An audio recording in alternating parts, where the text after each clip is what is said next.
Thank you. Good afternoon.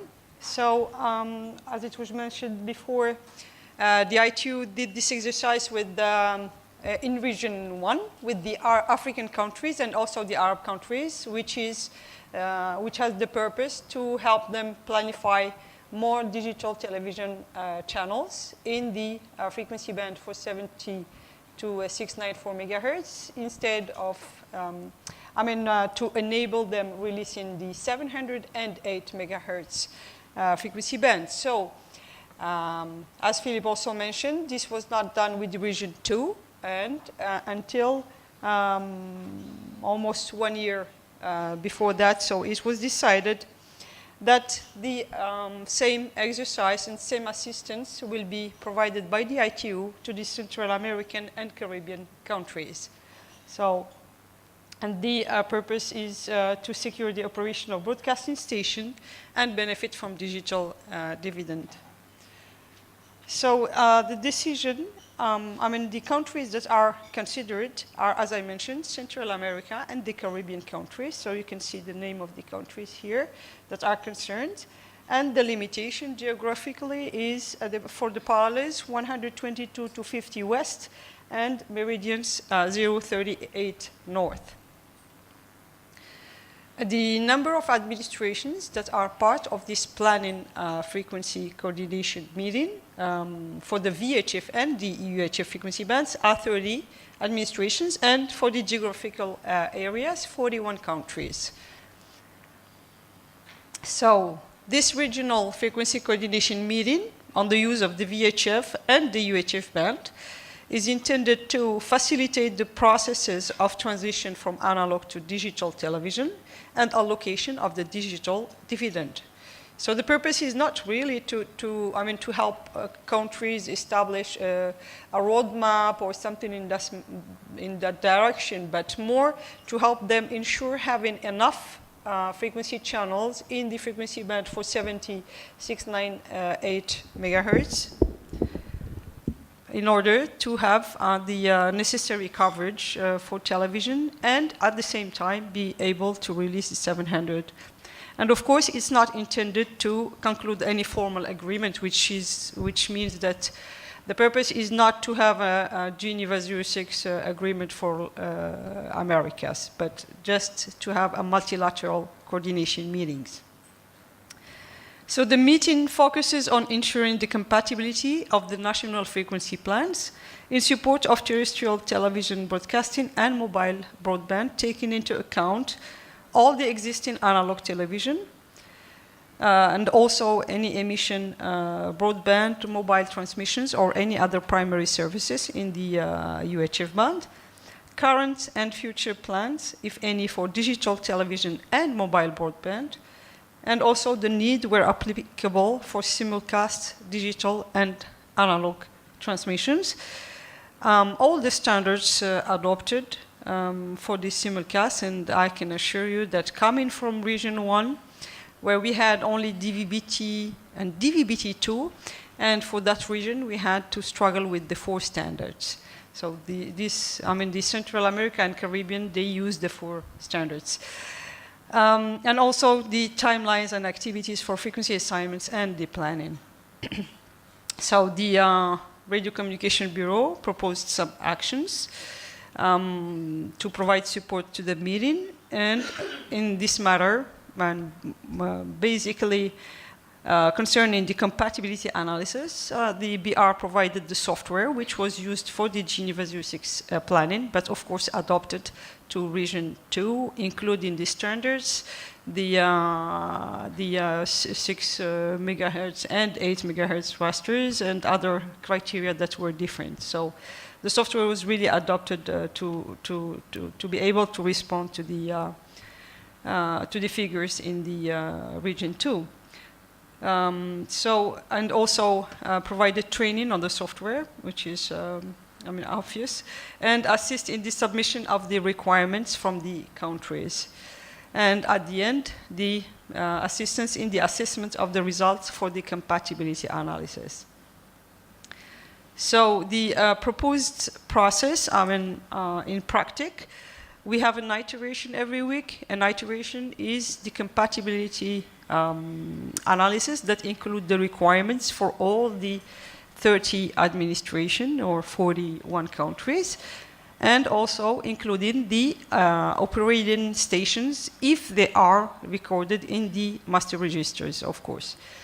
So an iteration every other week. The submission of the requirements by participants, it's done by emails, and every 2 weeks we receive the requirements from the participating administration. Then the compatibility analysis is done by the BR, and the results are distributed to the administrations and put on the web so that they can access, analyze, and try to solve the interferences that are mentioned or listed by the software. And at the end of the process, we think that we had already 2 meetings. The third meeting is intended to be in March, the second or the third week of March. And the last meeting, the fourth meeting, is intended more or less to be, in July or August, and this will be the last one. So if everything goes as planned, this exercise will be finished in this summer. So this is just a table. You can look at it more in details to see where is your country, and also what is the situation of the recorded assignments in the master registers in the ITU. And I again draw your attention that it is very important to notify every operating station, whatever it is, analog station, digital station, fixed station, aeronautical, radio navigation, whatever is in the UHF and the VHF. It is important to have them because, this is the way that you show you are operating this station, so that the neighboring will know that there is something on this frequency and avoid the interference. So the technical criteria and assumptions used are in the software. So as I mentioned, the compatibility analyses are done for VHF and UHF, while for region 1 it was done only for UHF. The DTT standards, we have the 4. Considering that DVB-T and DVB-T2 are different. And also the different bandwidths for the transmission of television. As you know, France and UK, the British Islands, they use the 8 megahertz instead of 6 megahertz as for the others. And also taking into account the analog television systems, which is system M with NTSC color encoding. And also the compatibility software takes into account the fixed stations and mobile stations as far as they are recorded in the MIFR.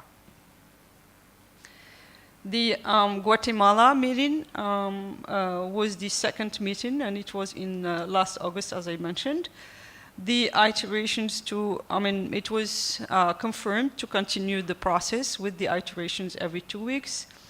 The technical criteria are based on the ITU references as listed here. You can see the recommendations, reports, and handbooks.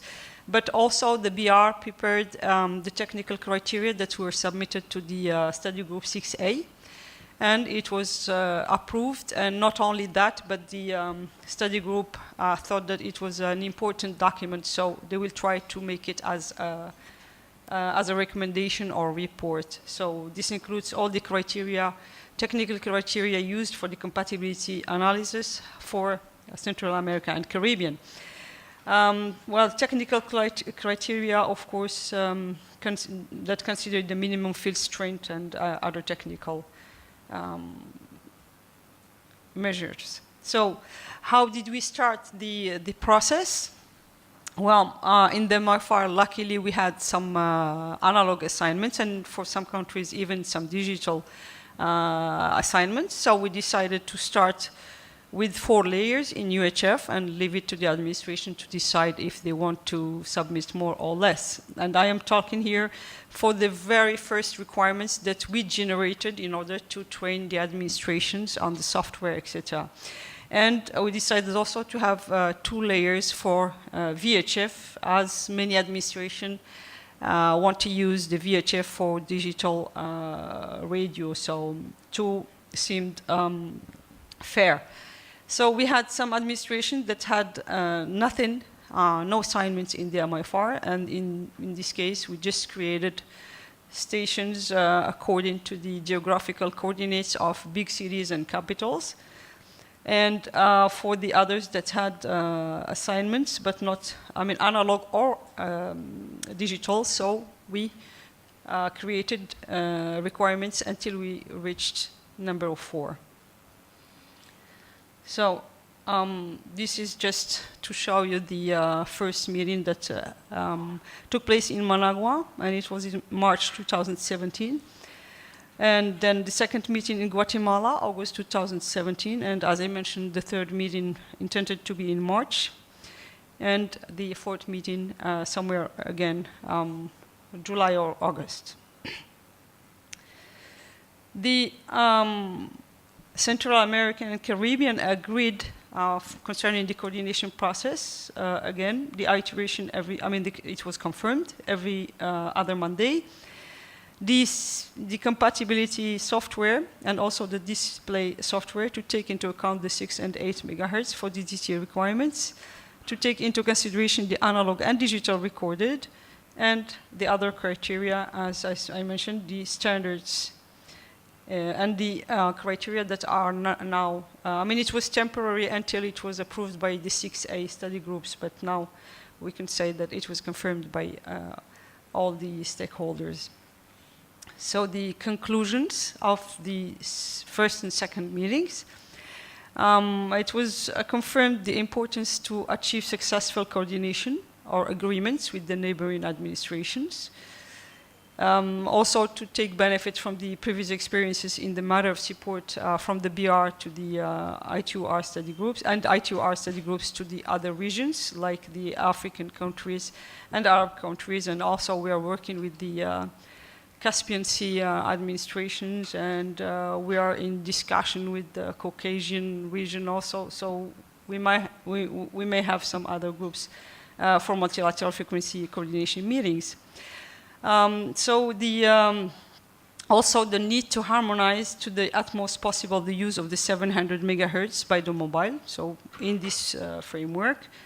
And also there was, there were questions raised about the 600 megahertz to be allocated to the mobile, and some administrations that show their interests. So, the meeting just concluded that it is important for this administration, knowing that they will have plans to release the 600 megahertz, not to plan any digital television there. That's also very obvious, because otherwise they will be transiting for the eternity. So if any intention to stop before the 600 megahertz.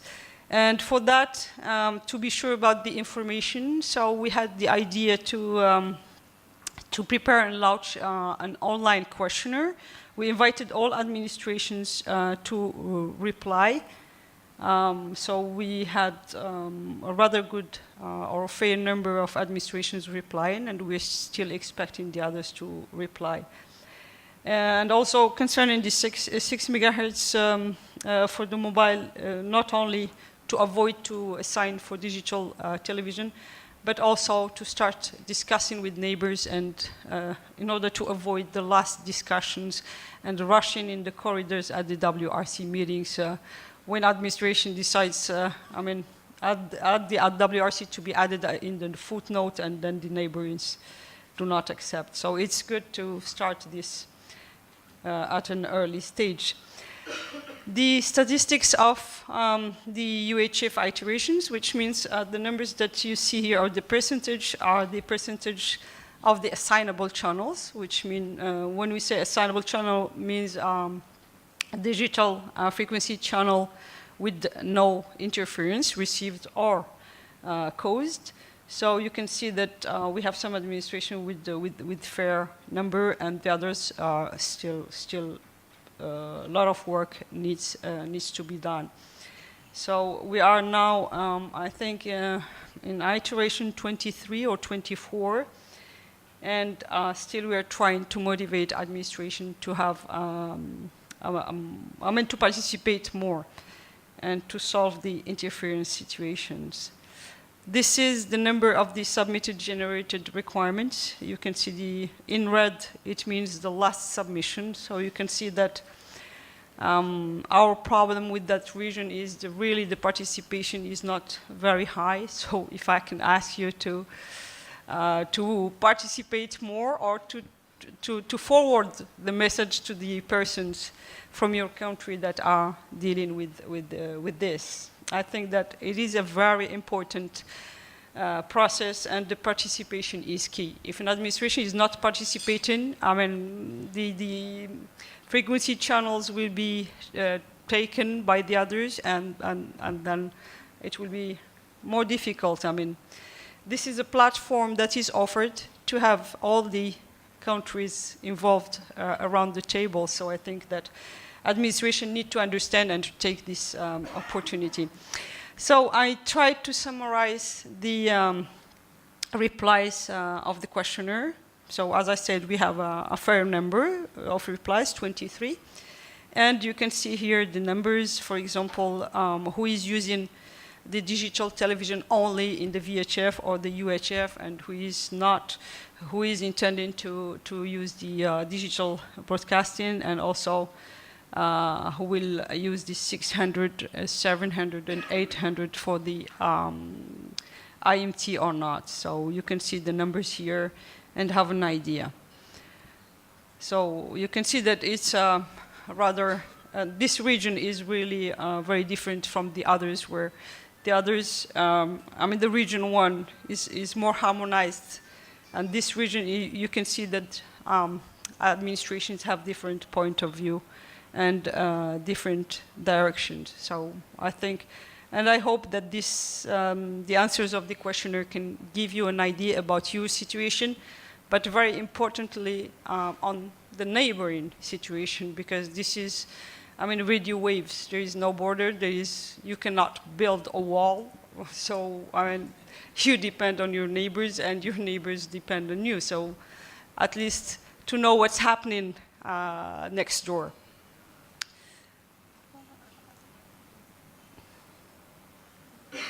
Okay, so the conclusions and the purpose of these frequency meetings is really to avoid harmful interference.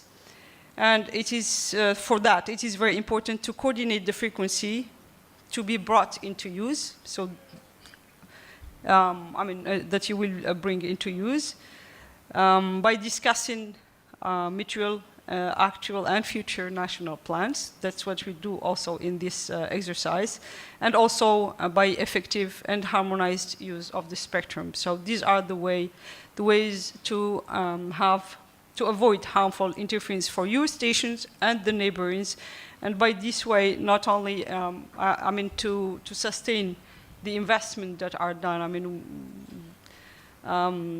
the transition to the digital television, release to the mobile, and also giving license and having mobile operators.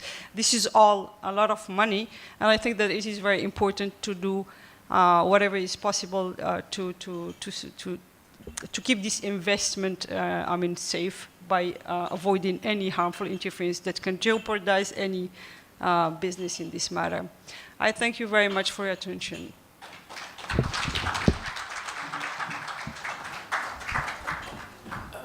Thank you very much, Ilham, for this really comprehensive presentation. Just one or two quick takeaways there. One, when there are assignments in each country for which you need protection, you must register them with the ITU so they get into the Master International Frequency Register. And there is a first come, first served basis. So you need to really get in there and make sure. Secondly, we don't see enough participation from this particular region in terms of this coordination process, which the ITU has started. And therefore, we're at a stage where the spectrum planning and usage is not really as harmonized as it could be. And finally, whatever we do, we need to make sure that we avoid harmful interference.